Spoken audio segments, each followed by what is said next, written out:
Hello, welcome to this short talk on the role of the Home Front in Nuneaton during the Second World War. My name is Matt Johnson. I'm the Learning and Engagement Manager here at Nuneaton Museum and Art Gallery. And I'm going to give you a very brief taste of what the Home Front consisted of in Nuneaton during the Second World War, some of the organisations that formed the Home Front and the roles that they performed. So, the first thing I'd like to touch on is the air raid precautions, or the ARP. And anybody that's seen Dad's Army will know the role of Warden Hodges.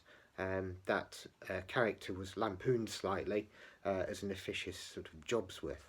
But actually, the role of the ARP was very, very important. They were set up in 1937, and the idea was that they would assist the emergency services such as the police and the fire service in dealing with the aftermath of an air raid. And indeed, they actually worked during air raids, actually, as the bombs were falling.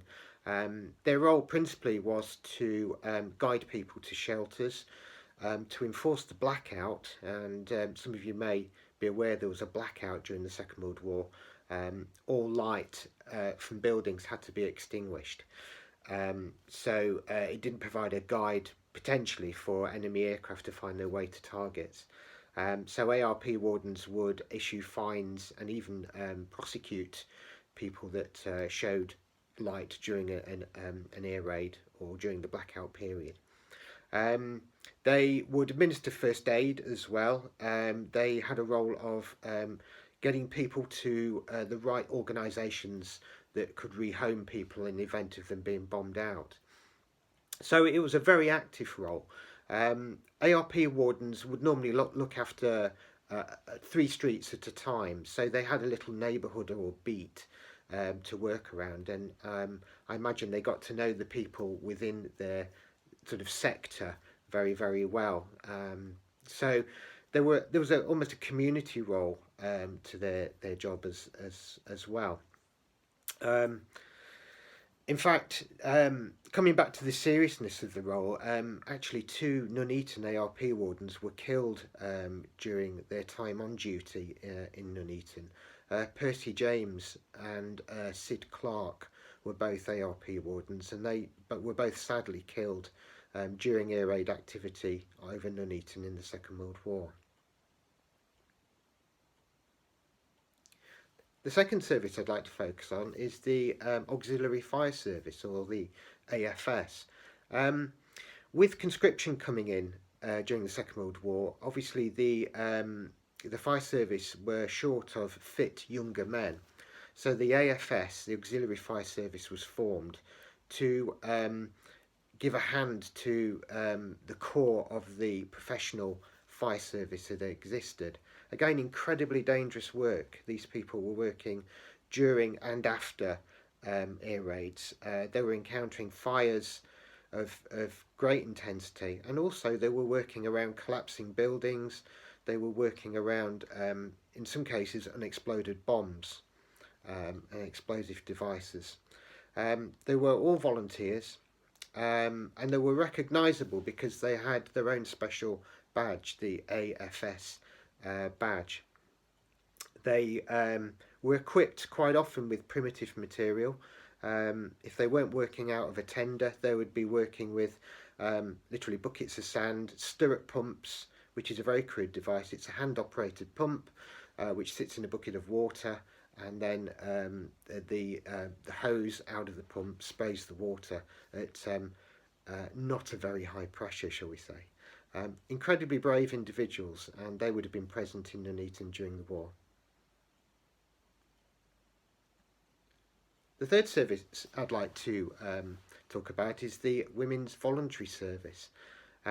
Incredible organisation. They were formed in 1938, and this was a time when war was coming, and people were beginning to realise that there was going to be conflict in Europe, and particularly, obviously, in and around and over Britain.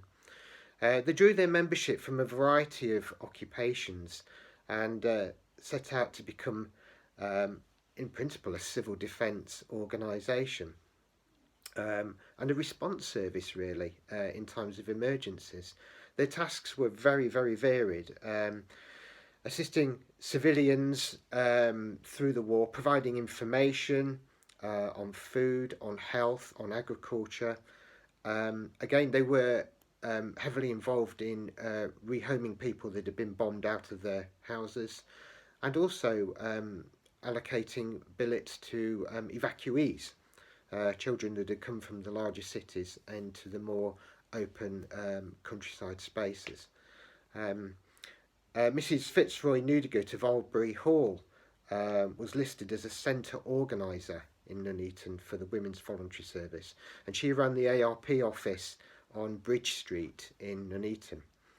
And the service was renamed the Women's Royal Voluntary Service in 1966 by the Queen, in recognition of the role that they provided during the Second World War.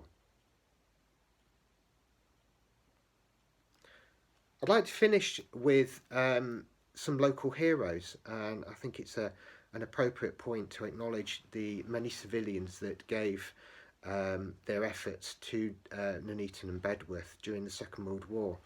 The first person I'd like to mention is a lady called Lily Maybury. She was a nurse at the Higham Lane First Aid Post.